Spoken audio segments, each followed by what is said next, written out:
ಸಹಸ್ರಾರು ಜನರಲ್ಲಿ ಅದ್ಭುತಗಳನ್ನು ಎದುರಾಗಿಸಿರುವ ಮತ್ತು ಎದುರಾಗಿಸುತ್ತಿರುವ ಪುಣ್ಯಕ್ಷೇತ್ರಕ್ಕೆ ನಮ್ಮ ತಂಡ. ಯಾವುದು ಈ ಪುಣ್ಯಕ್ಷೇತ್ರ ಅಂತೀರಾ?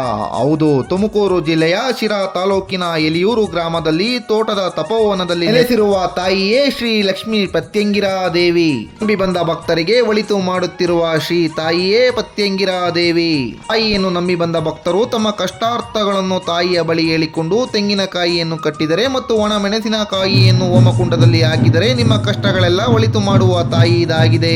ಇಲ್ಲಿ ಬಂದ ಭಕ್ತರಿಗೆ ತಾಯಿ ಒಳಿತು ಮಾಡಿರುವುದನ್ನು ಭಕ್ತರಿಂದ ಕೇಳೋಣ. ಅದಕ್ಕೂ ಮುಂಚೆ ಕ್ಷೇತ್ರದಲ್ಲಿ ನಡೆಯುವ ವಿವಿಧ ಪುನಸ್ಕಾರಗಳನ್ನು ನೋಡೋಣ.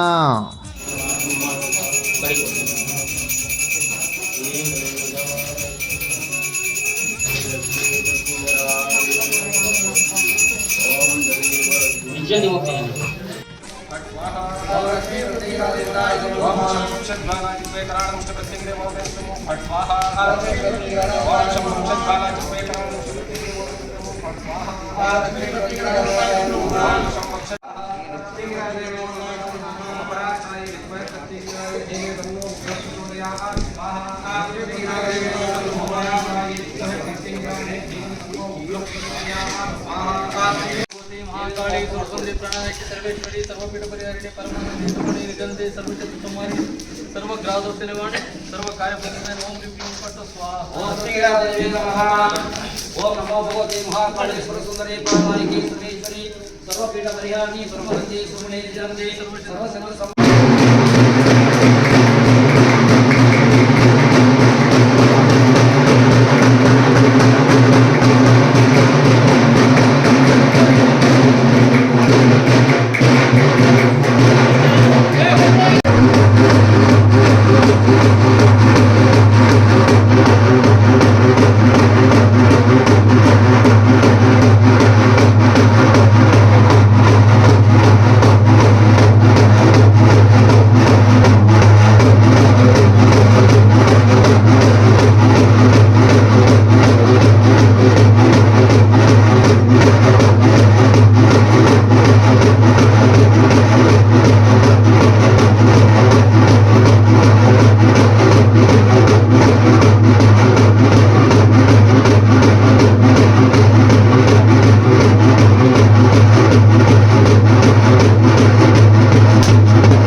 ನನ್ನ ಹೆಸರು ಮಹೇಶ್ ಅಂತ.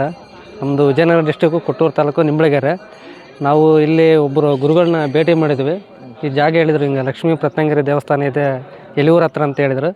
ನಾವು ಬಂದು ಇಲ್ಲಿ ಭೇಟಿ ಆದಾಗ ಗುರುಗಳ ಮಾತೆಲ್ಲ ಕೇಳಿದ್ವಿ. ಒಂದು ಟೈಮ್ ಬಂದು ಮಾತಾಡ್ಕೊಂಡು ಹೋಗಿದ್ವಿ. ನೆಕ್ಸ್ಟ್ ಟೈಮ್ ಬಂದು ನಾವು ಇಲ್ಲಿ ಹೋಮ ಎಲ್ಲ ಮಾಡಿಸಿದ್ವಿ. ಈಗೆಲ್ಲ ಚೆನ್ನಾಗಿದೆ. ಇಲ್ಲಿ ದೇವಸ್ಥಾನದ್ದು ಭಾಳ ಚೆನ್ನಾಗಿದೆ ಇಲ್ಲಿ. ಇದೀಗ ಸಮಯ ನಮ್ಮದು ಕಾಳೇನಹಳ್ಳಿ ಮಧುಗಿರಿ ತಾಲೂಕು. ನಾವು ಇಲ್ಲಿಗೆ ಬಂದಾಗಿಂದ ಬೆಳಗ್ಗೆನೇ ಡ್ರಿಂಕ್ಸ್ ತಗೊತಿದ್ದೆ. ಇವಾಗ ಇಲ್ಲಿಗೆ ಬಂದಾಗಿಂದ ಅಂತರ ಹಾಕ್ಸ್ಕೊಂಡಾಗಿಂದ ಡ್ರಿಂಕ್ಸು ತಗೊಳೋದಿಲ್ಲ, ಚೆನ್ನಾಗಿದ್ದೀನಿ. ಈ ಡ್ರಿಂಕ್ಸ್ ಕುಡಿಬೇಕು ಅಂತ ಏನು ಅನ್ಸಲ್ಲ. ಅನ್ಸೋದಿಲ್ಲ, ಹೋಗೋದು ಇಲ್ಲ. ಎಷ್ಟು ವರ್ಷದಿಂದ ಡ್ರಿಂಕ್ಸ್ ಮಾಡ್ತಾ ಇದ್ದಾರೆ? ನಾವು ಅವಾಗೇ ಒಂದು 15 ವರ್ಷದಿಂದ ಮಾಡ್ತಿದ್ವಿ. ಇಲ್ಲಿಗೆ ಬಂದು ಬೇರೆಯಲ್ಲಿ ಹೋಗಿಲ್ಲ, ದೇವಸ್ಥಾನಕ್ಕೆ ಬಂದಾಗಿಂದ ಎಲ್ಲ ಬಿಟ್ಟು ಎಲ್ಲ ಬಿಟ್ಬಿಟ್ಟಿದ್ವಿ. ಏನಾದರೂ ಕೊಟ್ಟಿದ್ರೆ ಗುರುಗಳು? ಅಂತರಾಕ್ಷದಿಂದ ಪೂಜೆ ಮಾಡಿಸಿದ್ದೆ, ಪ್ರಸಾದ ಕೊಟ್ಟಿದ್ರು, ಚೆನ್ನಾಗಿದ್ವಿ. ಪ್ರಸಾದ ಇಲ್ಲಿ ಪೂಜೆ ಮಾಡಿಸಿದ್ವಿ, ಏನೋ ಕೊಟ್ಟಿದ್ರು. ಹಾಂ, ನಿಂಬೆಹಣ್ಣು ಕೊಟ್ಟಿದ್ರು. ಅದು ತಗೊಂಡಾಗಿಂದ ಡ್ರಿಂಕ್ಸ್ ಮುಟ್ಟೋದಿಲ್ಲ, ಹೋಗೋದಿಲ್ಲ. ಒಂದ್ಸೇ ಸರ್. ಶ್ರೀ ಗುರುಭ್ಯೋ ನಮಃ. ಹರಿ ಓಂ. ವೀಕ್ಷಕರಿಗೆಲ್ಲ ನಮಸ್ಕಾರಗಳು. ಹರೇ ರಾಮ. ಅಂಬಾ ಮಾತಾ ಕೀ ಜೈ. ಸೌವರ್ಣಾಂಬುಜ ಮಧ್ಯಗಾಂ ತ್ರಿನಯನಾಂ ಸೌದಾಮಿನಿ ಸನ್ನಿಭಾಂ ಶಂಖೌ ಚಕ್ರವರಾಭಯಾನಿ ದದತೀಂ ಇಂದೋಃ ಕಲಾಂ ಬಿಭ್ರತೀಂ ಗ್ರೈವೇಯಾಂಗದಹಾರ ಕುಂಡಲಧರಾಂ ಆಖಂಡಲಾದ್ಯೈಸ್ತುತಾಂ ಧ್ಯಾಯೇದ್ವಿಂದ್ಯ ನಿವಾಸಿನೀಂ ಶಶಿಮುಖೇಮ ಪಾರ್ಶ್ವಸ್ಥ ಪಂಚಾನನಾಂ. ಶ್ರೀ ಜಗದಂಬಾಯೈ ನಮಃ. ಶ್ರೀ ಜಗಜ್ಜನನ್ಯೈ ನಮಃ. ಆತ್ಮೀಯರೇ, ಇತ್ತೀಚಿನ ದಿನಮಾನದಲ್ಲಿ ಪ್ರತ್ಯಂಗಿರಾದೇವಿಯ ವಿಶೇಷತೆ ಎಲ್ಲೆಲ್ಲೂ ಹರಿದಾಡ್ತಾ ಇದೆ. ಪ್ರತಿಯೊಬ್ಬರ ಬಾಯಲ್ಲೂ ಸಹಿತವಾಗಿ ಪ್ರತ್ಯಂಗಿರಾದೇವಿ. ಈ ಪ್ರತ್ಯಂಗಿರಾದೇವಿಯ ಮಹಿಮೆ ಏನು? ಪ್ರತ್ಯಂಗಿರಾದೇವಿ ಇತ್ತೀಚಿನ ದಿನಮಾನದಲ್ಲಿ ಭಕ್ತರಿಗೆ ಇರತಕ್ಕಂತಹ ಮಂತ್ರಮಾಟಾದಿಗಳನ್ನೆಲ್ಲವನ್ನು ಪರಿಹಾರ ಮಾಡ್ತಾ ಇದ್ದಾಳೆ. ಅದರಲ್ಲೂ ಸಹಿತವಾಗಿ ತುಮಕೂರು ಜಿಲ್ಲೆಯ ಸಿರಾ ತಾಲೂಕಿನ ಎಲೆಯೂರು ಗ್ರಾಮದ ತೋಟದ ತಪೋವನದಲ್ಲಿರ್ತಕ್ಕಂತಹ ಶ್ರೀ ಲಕ್ಷ್ಮೀ ಪ್ರತ್ಯಂಗಿರಾದೇವಿ ಪ್ರತಿಯೊಬ್ಬರ ಮನೆ ಮಾತಾಗ್ತಾ ಇದ್ದಾಳೆ. ಸಾಕಷ್ಟು ಜನ ಭಕ್ತರು ಬಂದು ದರ್ಶನವನ್ನು ಮಾಡಿಕೊಳ್ತಾ ಇದ್ದಾರೆ. ಅದರಲ್ಲೂ ಅಮಾವಾಸ್ಯೆ ದಿವಸ ಅಂದರೆ ಸಾವಿರಾರು ಭಕ್ತರು ಬಂದವರೆಲ್ಲರೂ ಸಹಿತವಾಗಿ ತಾಯಿಯಾದಂತಹ ಪ್ರತ್ಯಂಗಿರಾದೇವಿಗೆ ಮೆಣಸಿನಕಾಯಿಯನ್ನು ಸಮರ್ಪಣೆ ಮಾಡಿ ಆ ತಾಯಿಯ ಅನುಗ್ರಹವನ್ನು ಪಡ್ಕೊಳ್ತಾ ಇದ್ದಾರೆ. ಈ ಪ್ರತ್ಯಂಗಿರಾದೇವಿ ಉಗ್ರ ದೇವತೆ. ನಾರಸಿಂಹಿ ಅಂತ ಮತ್ತೊಂದು ಹೆಸರಿದೆ ಅವಳಿಗೆ. ನರಸಿಂಹನ ರೂಪವೇ ಅವಳಿಗಿರ್ತಕ್ಕಂಥದ್ದು. ಸ್ವಲ್ಪ ಕಿರಿದಾದ ಹಲ್ಲುಗಳು, ಉಗ್ರವಾದಂತಹ ಕಣ್ಣುಗಳು, ಭಕ್ತರ ಕಷ್ಟಗಳನ್ನೆಲ್ಲ ಪರಿಹಾರ ಮಾಡುವಂತಹ ಶಕ್ತಿ, ಅಪಾರವಾದಂತಹ ಮಹಿಮೆ ಇರತಕ್ಕಂತಹ ತಾಯಿ ಪ್ರತ್ಯಂಗಿರಾದೇವಿಯ ಅನುಗ್ರಹವನ್ನು ಪಡೆದುಕೊಂಡಾಗ ನಮ್ಮೆಲ್ಲ ಕಷ್ಟಗಳು ಪರಿಹಾರವಾಗ್ತದೆ ಹೇಳುವಂಥದ್ದು ಇತ್ತೀಚಿನ ದಿನಮಾನದ ಮಾತು. ಹಿಂದೆಲ್ಲ ಸುದರ್ಶನ ಹೋಮ ಎಲ್ಲರೂ ಮುಗಿಬೀಳ್ತಿದ್ರು. ತದನಂತರದಲ್ಲಿ ದುರ್ಗಾ ಹೋಮ, ಚಂಡಿ ಹೋಮ ಎಲ್ಲರೂ ಮುಗಿಬೀಳ್ತಿದ್ರು. ಆದರೆ ಇತ್ತೀಚಿನ ದಿನಮಾನದಲ್ಲಿ ಪ್ರತ್ಯಂಗಿರಾದೇವಿ ಹೋಮ ಅಂದ ತಕ್ಷಣದಲ್ಲಿ ಪ್ರತಿಯೊಬ್ಬರಿಗೂ ಸಹಿತವಾಗಿ ಏನೋ ಒಂದು ರೀತಿಯಾದಂತಹ ಕುತೂಹಲ, ಆತಂಕ. ಹೋಗಲೋ ಬೇಡವಾ? ಕೆಲವರು ಹೋಗಿ ದೇವಿಗೆ ದೇವಿಗೆ ನಮಸ್ಕಾರ ಮಾಡಿದವರು, ಓ ನಮ್ಮ ಕಷ್ಟ ಎಲ್ಲ ಪರಿಹಾರ ಮಾಡ್ತಾ ಇದ್ದಾಳೆ, ಇನ್ನೊಂದು ಸರಿ ಹೋಗಿ ಬರೋಣ, ಮತ್ತೊಂದು ಸರಿ ಹೋಗಿ ಬರೋಣ. ಹೀಗಾಗಿ ಅಮಾವಾಸ್ಯೆಗೆ 4-5 ಅಮಾವಾಸ್ಯೆಗೆ ನಿರಂತರವಾಗಿ ಪ್ರತಿಷ್ಠಾಪನೆ ಆದಲ್ಲಿಂದಲೂ ಇತ್ತೀಚೆಗೆ ಪ್ರತಿ ಅಮಾವಾಸ್ಯೆಯಂದು ಸಹಿತವಾಗಿ ಬರ್ತಾರೆ, ಮೆಣಸಿನಕಾಯಿಯನ್ನು ಹೊರ್ತಾರೆ, ತೊಗೊಂಡೋಗಿ ಹೋಮಕ್ಕೆ ಹಾಕ್ತಾರೆ, ತಾಯಿಗೆ ನಮಸ್ಕಾರವನ್ನು ಮಾಡಿ ಬರ್ತಾರೆ. ಹೀಗಿರುವಾಗ ಆ ತಾಯಿಯ ಅನುಗ್ರಹ ಇದೆ ಹೇಳುವಂಥದ್ದು ನಮಗೆ ಸ್ಪಷ್ಟವಾಗಿ ಗೋಚರವಾಗ್ತದೆ. ಬರುವಂತಹ ಭಕ್ತಾದಿಗಳ ಕಷ್ಟಗಳನ್ನೆಲ್ಲವನ್ನು ಪರಿಹಾರ ಮಾಡ್ತಾ ಇದ್ದಾಳೆ ತಾಯಿ ಪ್ರತ್ಯಂಗಿರಾದೇವಿ. ಇಲ್ಲಿ 2 ರೂಪ. ಒಂದು ಪ್ರತ್ಯಂಗಿರಾದೇವಿಯ ಉಗ್ರ ರೂಪ, ಮತ್ತೊಂದು ಲಕ್ಷ್ಮೀ ಪ್ರತ್ಯಂಗಿರಾದೇವಿಯ ಶಾಂತ ರೂಪ. ಸಾತ್ವಿಕ ಶಕ್ತಿ ಮತ್ತು ತಾಮಸ ಶಕ್ತಿ ಎರಡೂ ಇರತಕ್ಕಂಥದ್ದಿದೆ ಈ ಸನ್ನಿಧಾನದಲ್ಲಿ. ಹಾಗಂತ ಪ್ರತ್ಯಂಗಿರಾದೇವಿಗೆ ಪ್ರಾತಃ ಕಾಲದಲ್ಲಿ ಒಂದು ರೂಪ, ಮಧ್ಯಾಹ್ನದಲ್ಲಿ ಮತ್ತೊಂದು ರೂಪ, ಸಾಯಂಕಾಲದಲ್ಲಿ ತಾಮಸ ರೂಪ. ಈ ರೀತಿಯಲ್ಲಿ 3 ರೂಪಗಳು. ಪ್ರಾತಃ ಕಾಲದಲ್ಲಿ ಸಾತ್ವಿಕ ಆರಾಧನೆ, ಮಧ್ಯಾಹ್ನ ಕಾಲದಲ್ಲಿ ರಾಜಸ ಆರಾಧನೆ, ಸಾಯಂಕಾಲದಲ್ಲಿ ತಾಮಸ ಆರಾಧನೆ. ಸಾಯಂಕಾಲ ಸಂದರ್ಭದಲ್ಲಿ ಅಮಾವಾಸ್ಯೆ ದಿವಸ ಬಂದು ಪ್ರತ್ಯಂಗಿರಾದೇವಿಗೆ ಒಂದು ಸಂಕಲ್ಪವನ್ನು ಮಾಡಿ ಕಾಯನ್ನು ಕಟ್ಟಬೇಕು. ನಮಗಿರ್ತಕ್ಕಂಥ ದುಃಖಗಳು ಏನೇನಿದೆಯೋ ಅದನ್ನೆಲ್ಲವನ್ನು ಒಂದು ಪೇಪರ್ನೆಲ್ಲ ಏನಾದ್ರು ಬರೆದುಬಿಟ್ಟು ಅದನ್ನು ಕೆಂಪು ಬಟ್ಟೆಯಲ್ಲಿ ಸುತ್ತಿ ತೆಂಗಿನಕಾಯಿ ಕಲ್ಪವೃಕ್ಷದ ಒಟ್ಟಿಗೆ ಅದನ್ನು ಇಲ್ಲಿ ಕಟ್ಟಿದಾಗ ತಾವೆಲ್ಲ ನೋಡ್ತಾ ಇದ್ದೀರಿ ಎಷ್ಟೆಲ್ಲ ಇದೆ ಕಟ್ಟಿದ್ದಾರೆ ನೋಡಿ. 1000 ತೆಂಗಿನಕಾಯಿಗಳು ನಮಗೆ ಗೋಚರ ಆಗ್ತಾ ಇದೆ. ಇದೆಲ್ಲ ಭಕ್ತಾದಿಗಳು ಕಟ್ಟಿರ್ತಕ್ಕಂಥದ್ದು. ಅವರವರ ಹೆಸರಿದೆ, ಅವರವರ ಕುಟುಂಬಕ್ಕೆ ಸಂಬಂಧಪಟ್ಟಂತಹ ದೋಷಾದಿಗಳನ್ನೆಲ್ಲವನ್ನು ಬರೆದಿದ್ದಾರೆ. ಆ ರೀತಿಯಲ್ಲಿ ಬರೆದು ಕಟ್ಟಿದಾಗ ಆ ತೆಂಗಿನಕಾಯಿಯಲ್ಲಿರ್ತಕ್ಕಂತಹ ನೀರಿನ ಅಂಶ, ಅಮೃತ ಅಂಶ ಯಾವಾಗ ಕಡಿಮೆ ಆಗ್ತದೆಯೋ ಆಗ ಆ ತಾಯಿಯ ಶಕ್ತಿ ಜಾಗೃತವಾಗ್ತಾಳೆ.